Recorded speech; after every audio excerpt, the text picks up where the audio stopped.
He doesn't. But look, All right. But I don't know. Looking at that haircut, looks like it's a clean haircut there, Ricky. Pretty fresh. Yeah, new sponsor, new haircut. New sponsor, new haircut. Welcome back to the show, Ricky. Remy Wysocki. Thank you. I appreciate it. I feel like the last time I was on here is when I did the DD deal or something. I know I've been on here since then, but that's kind of a couple times. Come on. A few times. Then you're definitely overdue if that's the case. No, I don't think so. Welcome, and congratulations. You were bullshitting me a few weeks ago, Rick, and I was on to you, and you still didn't crack, and I don't blame you. You shouldn't have, but I knew some things, and trying to keep secrets from me. I thought I did. I'm sorry. I can apologize now. I'm sorry. I did that. I agree, but I didn't know what else to do. I am most of the time I'm an honest person, except when I'm trying to keep a sponsor announcement quiet. Or you're playing poker and you're yeah, that too. Yeah, those are the two acceptable times that you can stretch the truth a little bit. All right. Well, again, congrats. Wow. Tell us how. First of all, clear any air, if there is air to clear, with regard to your situation with dynamic discs. It's obviously talked about, but we'd like to hear it straight from you. Give us any updates or clear any air or tell any rumors. Tell us everything you can. The story, what happened?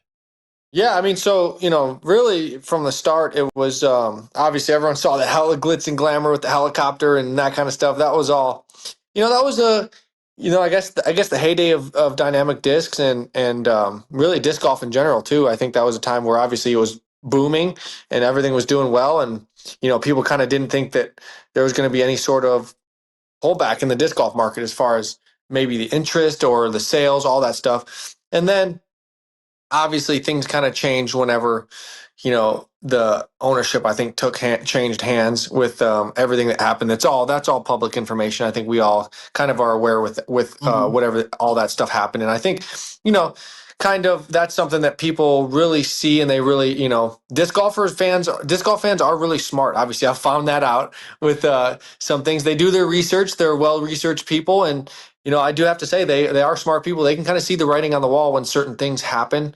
And so I think that it rubbed a lot of people the wrong way once they saw that happen, because disc golf is a grassroots sport, and they want to support the companies that are still have those grassroots, which Dynamic did for the longest time. And I think, just from my standpoint, that kind of once that grassroots kind of feel within the company, that just kind of trickled down, and so it just had a different feeling for me with once all that kind of stuff fully settled in with the people and everyone involved, and so I'm not going to go on here and slam the company, but they're they're doing what they have to do business wise, and it just wasn't really aligning with what I want to do and as an athlete and as a player, and I think that Discraft is talking to them and working with them is something that I've really has been a breath of fresh air, I guess we'll say,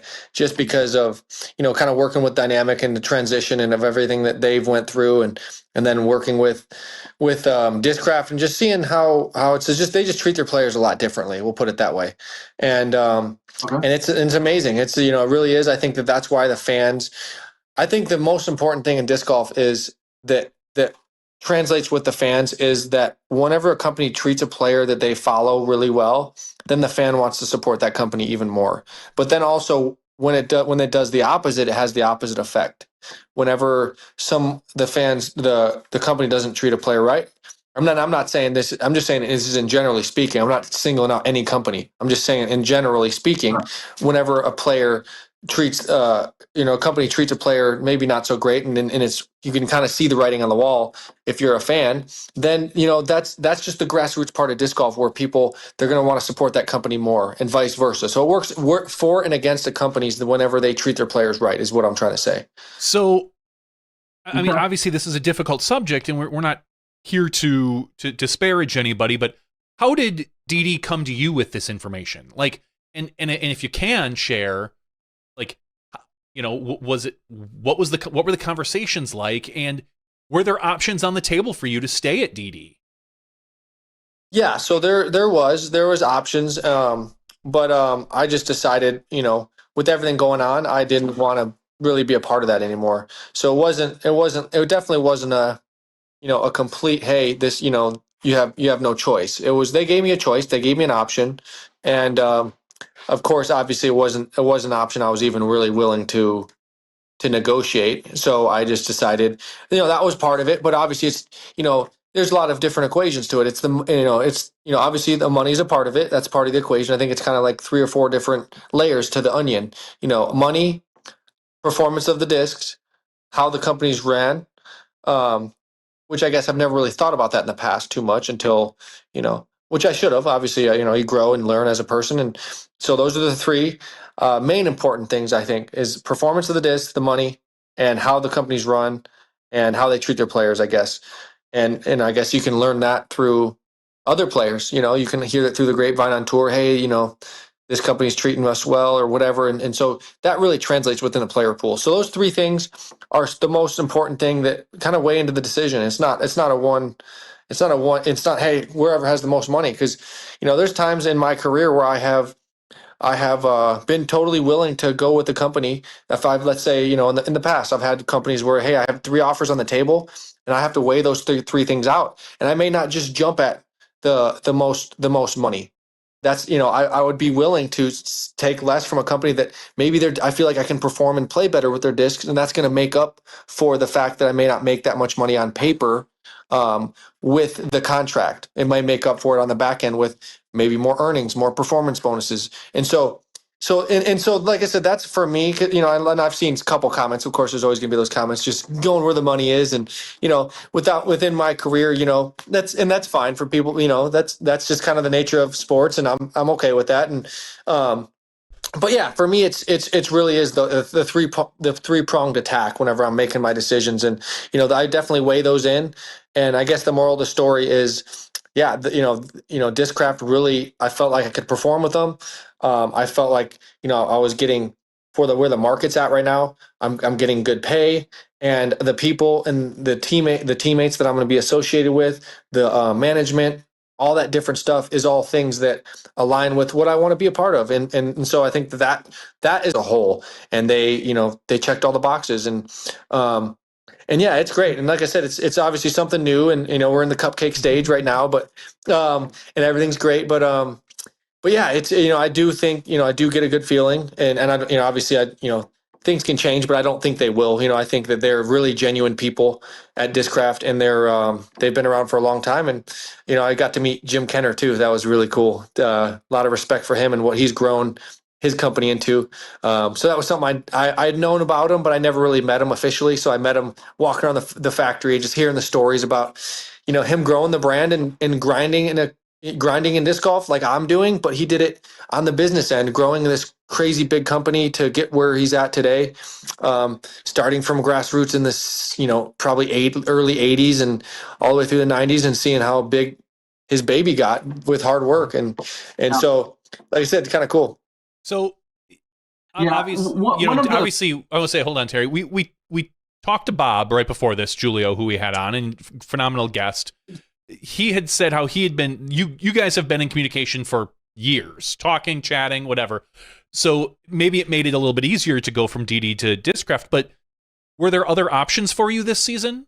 Did you have like were there other conversations with other companies on the table this year?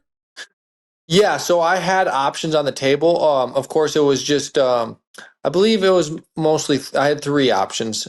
Okay. And so I was able to kind of weigh through those options. Well, obviously, once again, the money, the discs, all that stuff, the people involved with the companies that I'm negotiating with. So yeah, I did have offers. It wasn't like, hey, that was the only offer that I had on the table. There were offers out there, and I actually almost went a different direction, actually. So in the very beginning, there was a point in time where I was 80 or 90% probably not going to Discraft.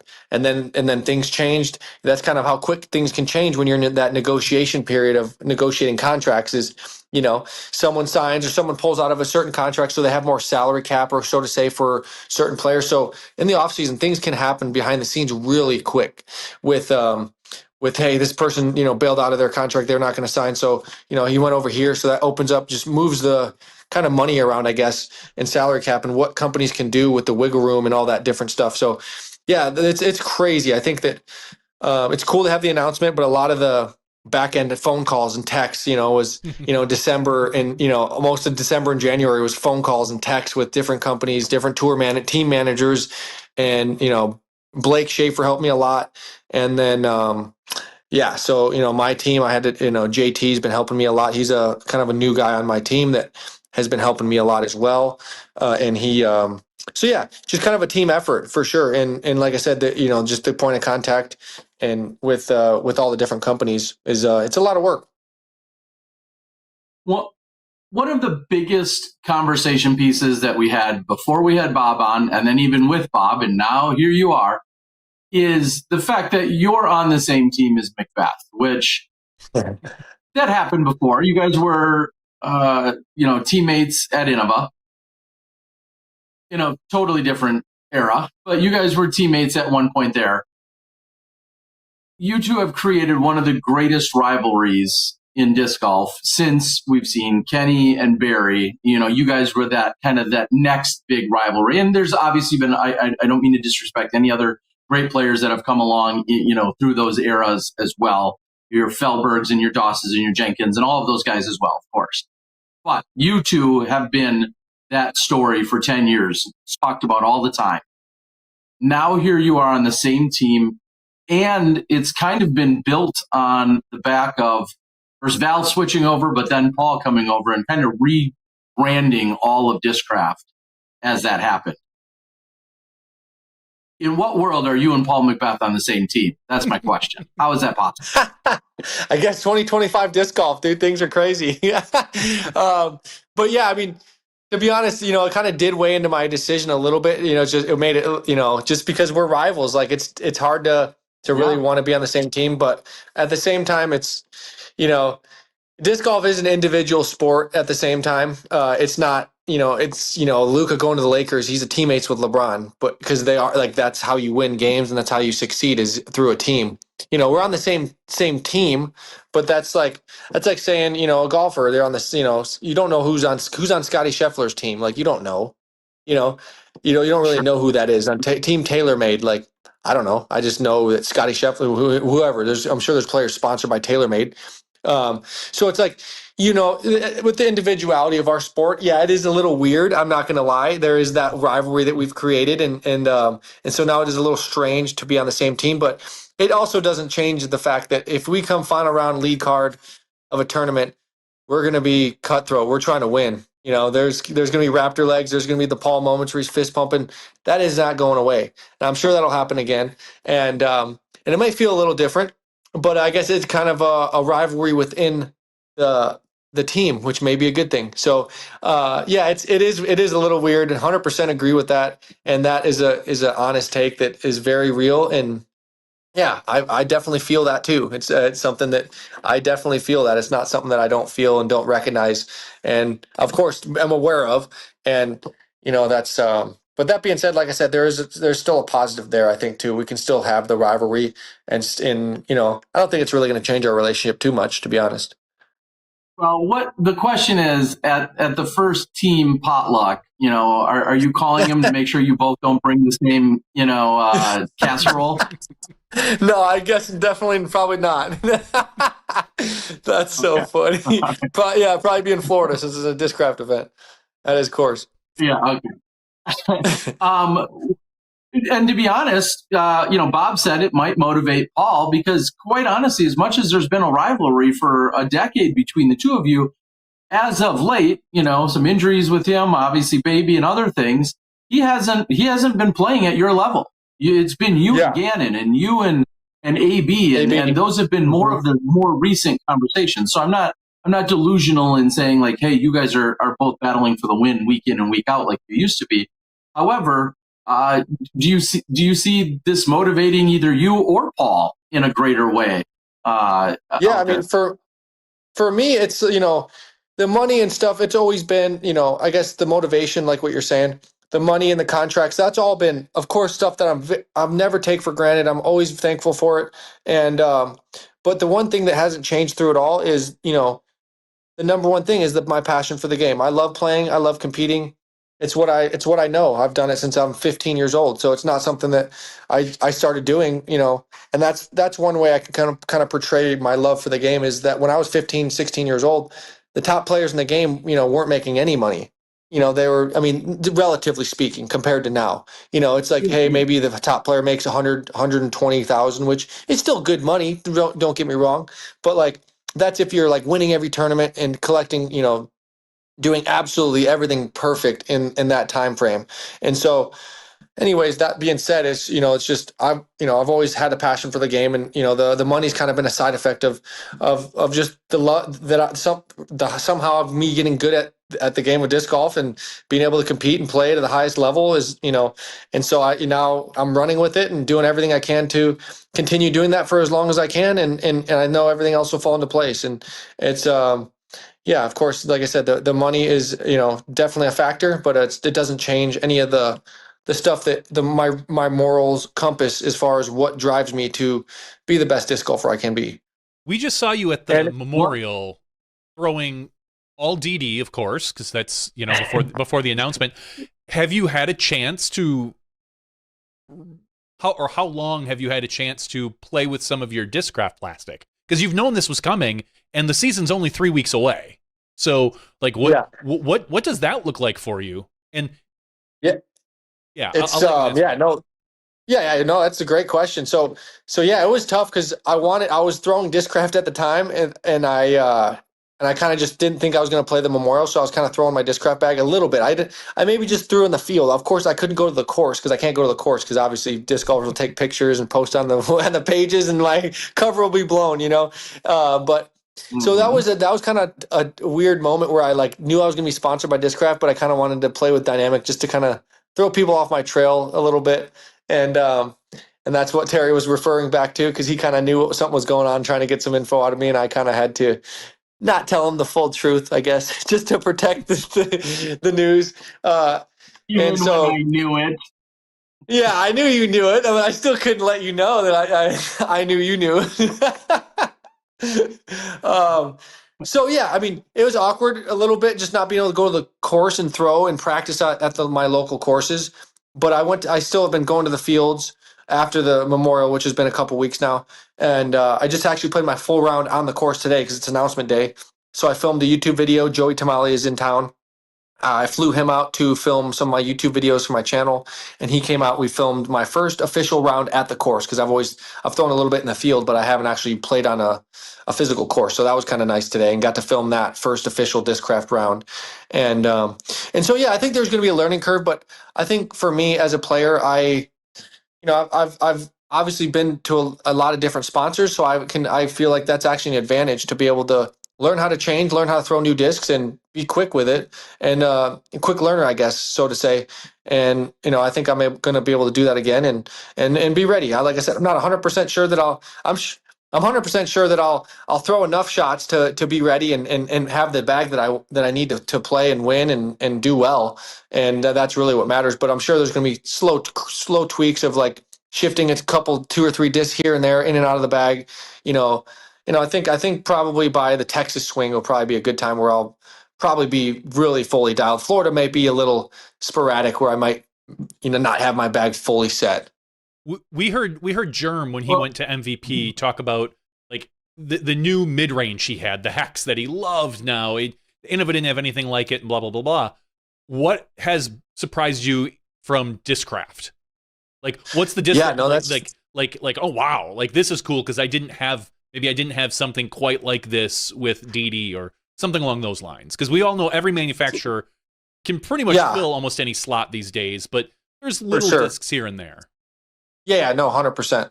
I threw the Buzzsaw today, and I was like, I feel like I'm not the best like mid-range thrower in the world. I wouldn't say that's necessarily my forte.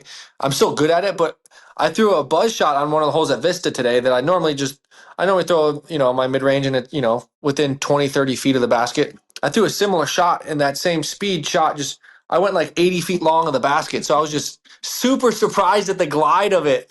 And like you said, there's a lot of companies make a lot of discs that, do a lot of different things, and fly similar and feel whatever this similar. But for some reason the buzz, and you always hear people say it. I didn't really throw it that much as an amateur before I was sponsored by anybody. I threw it a little bit, but it just has so much glide. It's got like the perfect amount of glide, like pushing glide where it goes forward and straight and doesn't really hyzer, or turn too much. So it's just such a good, every disc has that one flight where it flies the best. The buzz flies just so good on a straight line. If you throw it straight and throw it the right angle, it's just going to glide forever. And I felt like I threw a 450 and I threw it like 80% mid-range shot. And I was like so surprised. So that was one disc that definitely surprised me today. And then the Luna, the Luna also as a throwing putter. So that was it's just so pure. It's, it's just that, you always hear people, oh, it flies so good on the certain line that you throw it on. Well, that putter for me really does. Like if you throw it on hyzer, it's not just going to fly on hyzer. It's going to like glide and push on hyzer and actually get a lot of distance. So it's actually it's weird. And you see AB do it, but it's like a distance throwing putter. It sounds kind of weird. And it's something that I've never really even experienced before, but it just glides forever without really being understable. So it's just, and those are the two things right now. I'm sure there'll be more things that I find down the road, but yeah, it's obviously a small sample size right now because I haven't thrown a ton, but yeah. Yeah, that was, I got a two-part question to that. One, people are going to, you just kind of give us a little insight as a couple discs you'll be throwing. And I want to talk about the putter you mentioned in your release video. But two, maybe first is, will you actively, maybe it's petty, maybe it's not, will you actively avoid or embrace any of the Paul McBeth signature discs? Well, yeah, that's a good question. I mean, I'm not gonna say I'm gonna avoid them, but I'm not gonna like go after them and pursue them. I'm definitely. So I guess that kind of answers your question. I'm not gonna go out of my way to throw them. We'll put it that way. How's that? Isn't the Luna one? No, there's Lunas that are just basically stock Lunas. Yeah, yeah. Lunas. Okay, I wasn't sure. Yeah. That's the one I was throwing. Yeah. So talk about the putter that you were mentioning in your release video. The skin, the feel of it, so on and so forth. What's the plan there? Yeah, so obviously Discraft, they give you the full range. That's the really cool part. They give you the full range to design a mold, work with their design team, all that stuff. Work with the plastic, the profile, how it flies, how it feels. So you're actually getting hands-on with them, which I've never had before. Of course, I worked with companies on molds before. That's, had my own discs and all. That's all stuff that's happened in the past. But with Discraft, what's different is you're actually like giving them every detail, and they're going back. All right, and they'll overnight you a putter. All right, how's that feel? Oh, let's change this. And they're so open to changes to get it to exactly how you want it. And so that's really cool to be able to accumulate as much knowledge as I have. Obviously, I still got a lot of time left in the sport, but I've accumulated a lot of knowledge in, discs and how they feel, how they fly, how the, profile affects how they fly and all that different stuff. So I'm able to offer that and what my preferences are, and they're going to, be able to use that and make a disc specifically for me. And so for my putter, obviously kind of like what the dagger, everyone, knew me for the dagger. Well, the reason why I liked it is because it had like a thick lip. It was like a wide rimmed putter, whereas most putters, let's say, are like a little bit smaller, shallower. The dagger and my Discraft putter as well, they're going to be similar for the simple fact of they're a lot thicker and a lot. And for the reason I like that is because they have more putters like that. For me, I feel like they have more glide, and there's not that many out there. I think Innova maybe has the whale and the dagger, and then this putter. We're not really sure what it's going to be called yet. Yeah, those are going to be the ones that have like I said, they're a little thicker, they're more deep dish like style pizza, I guess, as opposed to like a thin crust pizza, if you want to put it that way.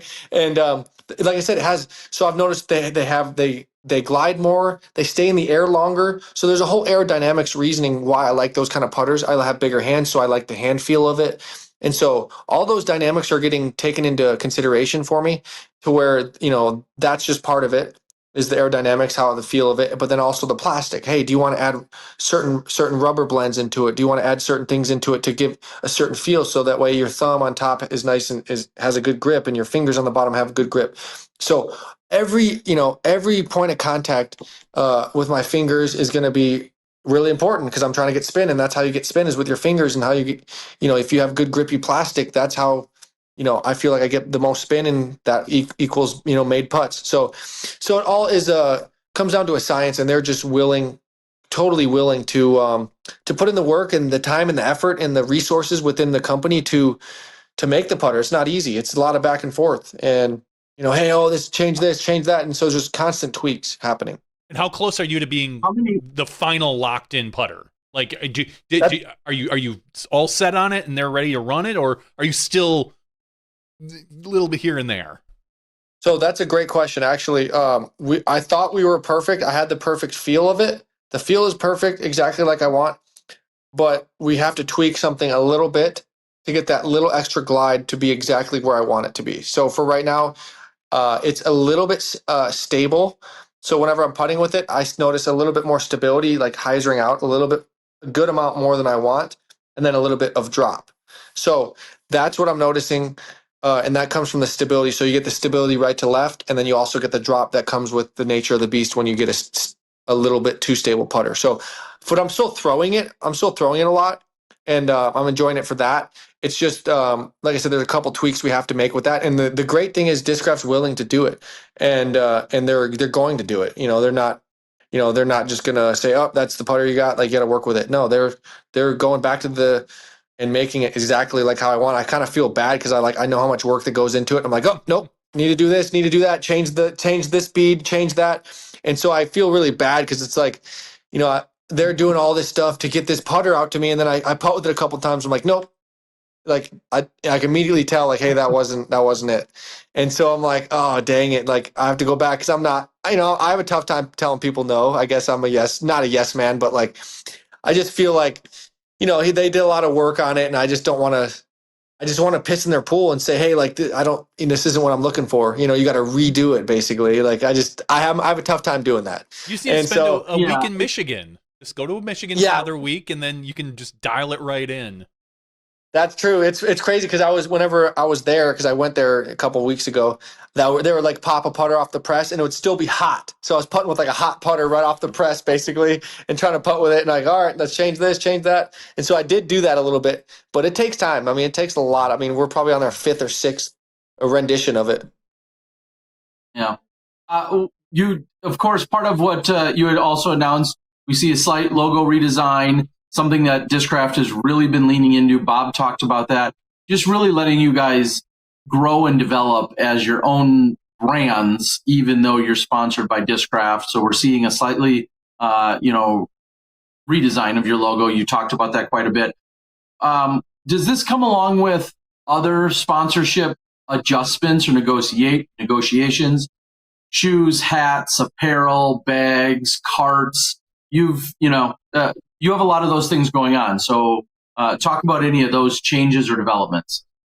Yeah, no, that's a great question. So that's a good question, actually. And it's a question I'll probably have to ask Bob as well, is that can I use that logo with other brands and other companies? Because I don't know the answer to that. So I guess that answers your question is I don't know for that part. As far as the bag sponsorships and stuff like that, that's something that actually is kind of weird because I had to wait until I announced my announcement to then go to the bag companies, because then they would know, hey, something's going on.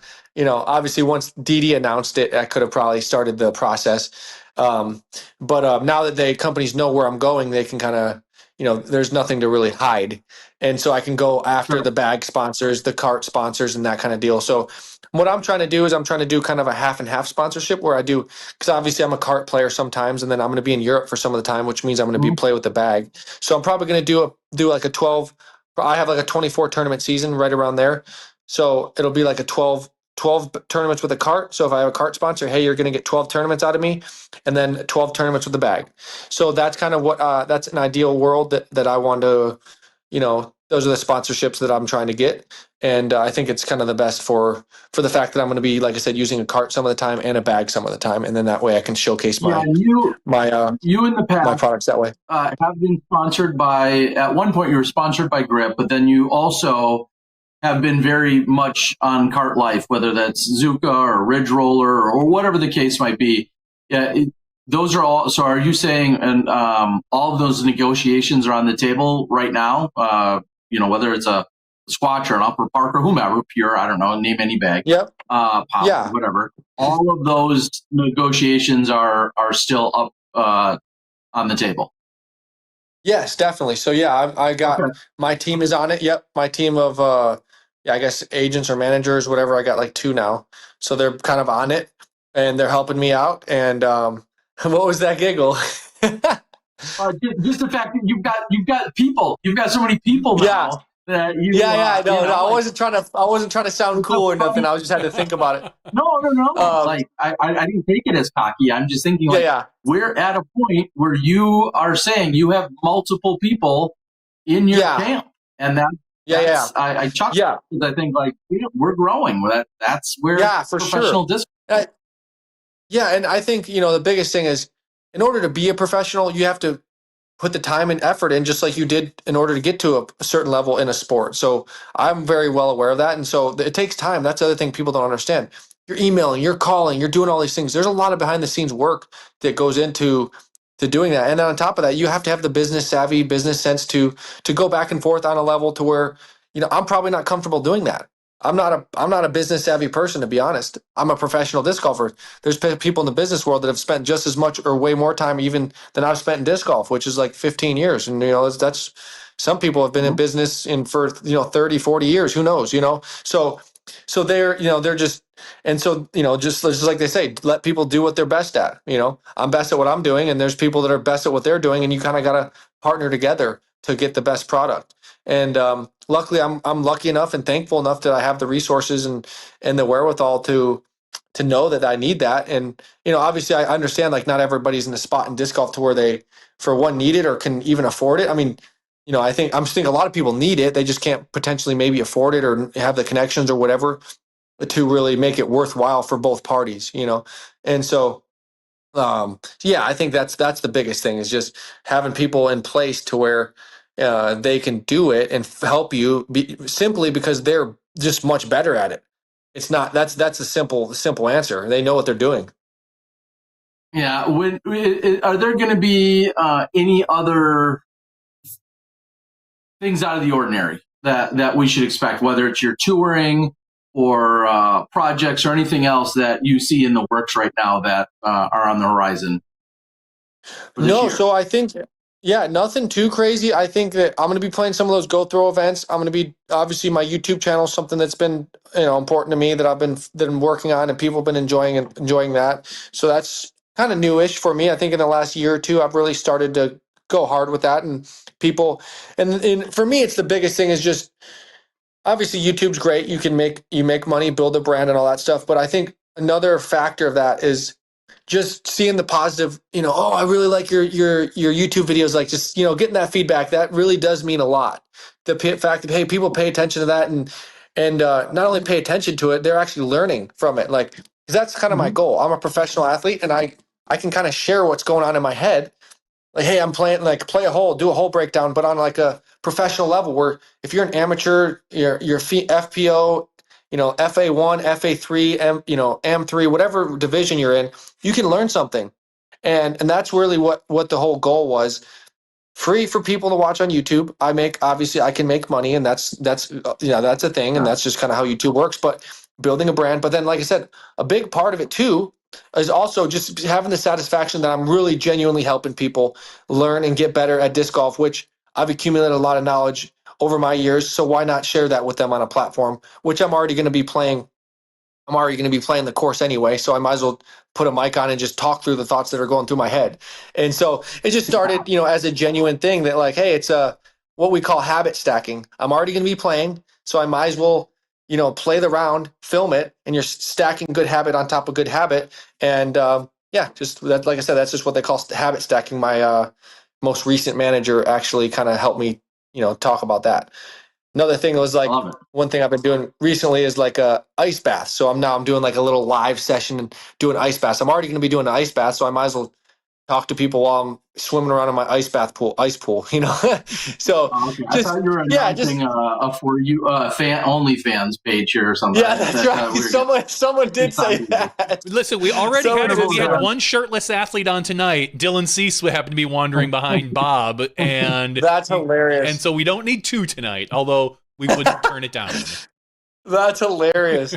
Yeah, you guys got subscription service? You need to start charging. We might, you know. For the right money, Terry and I will do a shirtless too. Yeah, exactly. But it's a lot of money. No. and you are not a co-owner of Brixton in any capacity. Is that fair? Or is that? Oh no, I am not. I know that's kind of been a thing, Adam, and every player. That's so funny. Yeah, no, I'm not. Are we going to see a return of the Raptor suit? I mean, we've got the Raptor disc. I know, that's true. I don't know about that. I was hot and sweaty. That's what that was. That was like 90-degree day in California, and I was like a sweatsuit in that thing. But that was fun. And I took a genuine spill that really messed up my knee. Then let's not. Yeah. Let's not. Right, yeah. How great is it to have the Raptor? I mean, because you have been the Raptor legs. It's like really a very perfect blending of what Discraft has had named forever and what you have. And so how nice is that for you? It's really cool. I think for the biggest reason is because whenever I started really running with the Raptor, they had already made that a disc. So whenever I really wanted to get serious about it, they owned the rights to it. And I've always been kind of a little bit salty about it because I wanted it. And I really felt like I was the most deserving of it. Like, of course, Julio, he's family now. Like, even if he sees this, he'll understand, like, you know, I feel like Raptor legs, like I'm Raptor, like everyone knows me as Ricky Raptor doing the celebration, all the whole 9 yards. And so, yeah, it was just, I've teased him about it before in the past. Like whenever it first came up, like, oh, dude, come on, just let me get that. Like, let me buy the rights. I'll buy it from you guys. And just teasing him about it. And now it's awesome full circle moment to be able to, like you said, actually have it and be a part of it and really, like, once again, genuine. That's a genuine part of my brand that they're capturing and people know me for. And so it's just, it's awesome to have that, be able to throw it and throw the Ricky Raptor. So cool. How much did your brother-in-law influence you for Discraft? Like, he's kind of family now. Like, yeah, you know?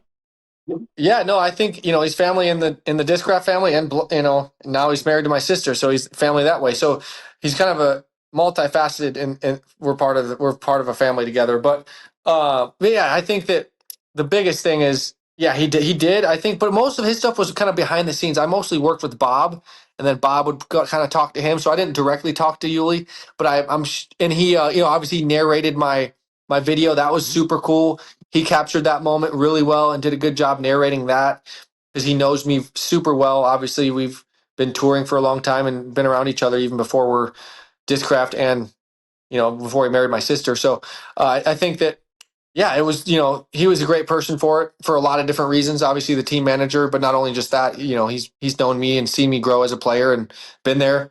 You know, a lot. You know, we practiced a ton. So yeah, he's been awesome, and he's a great ambassador of our game, and he's a great player. And so yeah, he did a great job, really, and I'm very thankful that, you know, he's a team manager because we can relate to him. He's a player. He's great at what he does. You can relate to him because you are related to him now. Yeah. Anyway, that's funny how that works. It kind of is. It's the circle of life, but also then just the family togetherness, where you guys have all come and gone. You know, I mean, at one point you were teammates on Innova, and at one point you were technically both DD teammates when wearing the branding, when they were just a brand. And Prodigy too. Teammates right? at Prodigy. Prodigy, yeah. Prodigy. Yeah, so it is kind of crazy to watch disc golf continue just bob and weave and grow and shrink sometimes, and everything in between that we've seen throughout your entire career has been pretty incredible. So, you know, Rick, you're hunting for that world title. another one. What is it going to take in 2025 for you to capture that title, especially on international grounds? Yeah, I mean, I think, for me last year, obviously I was, it's the exact same setup as the European Open. And, obviously a lot of people saw the shortcoming there, but that was, to be honest, it's a great confidence booster for me. I was in a great spot to win. I played really well down the stretch of the final round of the major and got myself there. Obviously that's the first goal, is just to get yourself there and give yourself that chance. And whenever you do that, the more often you do that, you're gonna succeed eventually. And obviously, I didn't. And it was very heartbreaking. And Gannon played really well, so there's nothing to take away from him. We both played well, and he just he executed on that last hole like you guys saw. But yeah, I mean, I think there's a lot of positives for me to take away. The fact that I played that well and gave myself that chance. I know that I can go out there and do it again.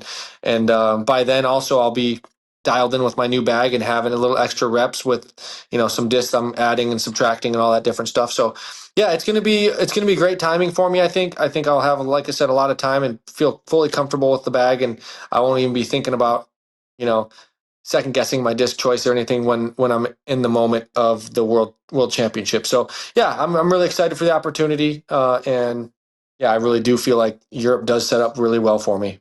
I'm sure Discraft would not mind having another world championship under their belt. Part of getting there, though, is obviously staying healthy. Where are you at with your health right now? Because that's always, for a lot of fans, especially fans of yours, that's always a little concern in the back of their head that anything at any time could flare up. How are you feeling right now, and how have you been? Yeah, no, it's been great, actually. I've been really well. I've been eating healthy. I've been, obviously working with my nutritionist, and chatting with him and doing all the protocols that he recommends. And so that's, important. Working out. My workout plan has been really good. And so just taking all the preventative measures beforehand, knowing that, hey, that's something that I have to be precautionary with and keep under control, which I have been. And so my health is great physically, as far as, my body, the joints. There's no I don't go to the course and have elbow pain, nothing like that. So I'm strengthening the areas that I know that need to be strengthened, so that way I don't get tennis elbow or rotator cuff. So I'm doing preventative stuff in the gym with all the different workouts that I need to do to strengthen those areas. And so from that standpoint, I'm doing really well. And then the Lyme, it's been like 2 years almost now. There were no symptoms, no nothing. And I really feel like I'm on the complete back end of it, to where really don't think I'm ever going to have any sort of complications from it, which is amazing. And I'm just very thankful for that. And I really do genuinely believe that I'm on the back end of it. Like I said, it doesn't, I could wake up, a year or two from now and it could happen, and that's a reality, but I really am genuinely believe that won't, just because of how much I try to be preventative of something happening. And that's, I think, very important. Good. Well, I mean, obviously everybody's happy for that. Yeah, no, awesome. I am up to, I appreciate it. Rick, I personally have to get going. I'm, as I told you last time, I'm in Thailand time. Do you have, before we let you go, or at least I have to go, and maybe you're ready to go too, but is there anything that is lingering, any rumor, anything you want to dispel, any nonsense you saw or read, or anything you'd love to like directly address head on, of like, I saw this and it's just dead wrong, or I saw this and it's 75% wrong. Is there anything you'd like to clarify or tell or put out there? No, actually, it's nothing too crazy or anything, but the picture that I posted with the Discraft disc in the background, that was not intended. That was completely on accident. I didn't know it was there, and that was completely my mistake. And it was, the funny thing is, I was taking a picture because Ohio State, my team, was in the national championship, and I was like, oh, this is so cool. So I just took the picture and was like, yeah, I posted it, whatever. Well, yeah, then of course I find out my brother's like, dude, what's going on? Like, why did you post the Discraft disc in the background? I'm like, what are you talking about? Like, I had no recollection of it, and then of course I see zoomed in, circled, freaking zoomed in, and you can only get those discs from this tournament, and they had all Discraft there, so it's got to be a Discrafted disc. And I'm like, oh my gosh! I call them the disc golf FBI agents. That's what they. So they went full FBI agent on that one, and obviously my mistake. It was not on. It wasn't like I was Easter egging people, like trolling people. It was just a complete accident that people figured out. It's kind of funny, like there's no hard feelings for people that did that. It's just funny that it was just a genuine thing. Just so people know, it wasn't like I was trolling on purpose. And then the Dodgers post was kind of a troll. You just told us you've got people to handle your business, and then you go posting and screwing yourself I up. know. I didn't get the approval before I posted that. I guess that was the first problem. See, I would have made up a story and lied. I've been like, oh yeah, AB left a disc. AB left some discs here. Yeah, I thought about that, but then you know how it goes. Like whenever people start making up stories like that, it's like, all right, that's a tall tale sign that you're lying. Yeah, so I just said, all right, we're just gonna. 100%. I agree. So I just left it. I said it before I knew we were going to have you tonight, but one of my final questions, will your brother be switching over and throwing Discraft, or is he going to be, because are they getting a steal? Are they getting a 2-for-1 deal practically in bringing your brother along? Yeah, so I believe so. Of course, the way Discraft goes is you got to earn your stripes, and I'm all for that. I think that's there's no better way to do that as an athlete, as a player. You got to earn your way up. So I talked to Bob about it, and I was just telling him like, hey, I want my brother to come with me. It's going to be a package deal, but obviously he's not going to be on. He's not going to jump straight into the top team. He's got to earn his way up, and I told Bob that. So he's gonna be on Discraft. He's going to be on the street team, the lower level team, where he's going to get it. A couple perks, nothing too crazy, but he's got to prove himself and not just be my brother. He's got to prove himself way beyond that to get to any sort of jump up, to get the perks and get all the different whatever the team below the elite team is. Sure. So that way, so he's in a position where he can work his way up. He's set up, and Bob is very reasonable about it. I'm reasonable about it. He understands what he's got to do to work his way up to a full-blown sponsorship. So yeah, he's on the street team. He's putting in the work, he's practicing, and he's ready to level up his game and hopefully level up the ranks at Discraft. So I'm thankful that they give him the opportunity as well. And very reasonable for both parties. And like I said, he's not getting any sort of crazy deal, but he's got the opportunity. He's got he's get some discs and a bag and everything he needs to get started. So that's great. Final question for you is, what are the details of your sponsorship? Any Bitcoin? He's gonna throw that one in. I'm not doing my job if I don't ask. Is there any of it in Bitcoin? Is there any of it in Bitcoin? No, what are the details? Bitcoin. What are the details of your sponsorship? I know you're very clear, Terry. I appreciate that.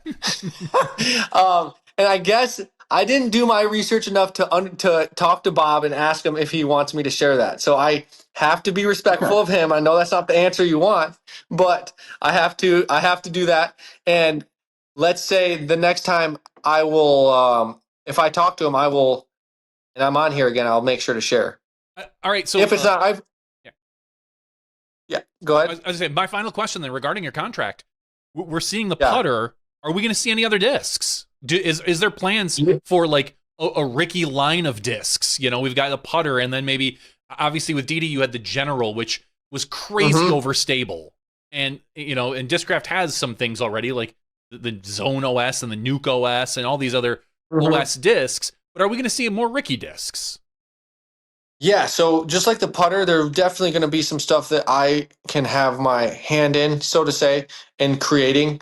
And so obviously the putter is the first step, and there are other steps as well in the plan. So yes, to answer your question, that will happen, and we are in the works with it. We, like I said, want to get this putter out first and have that kind of be our first showcase disc, the putter and the Raptor. That was our main focus.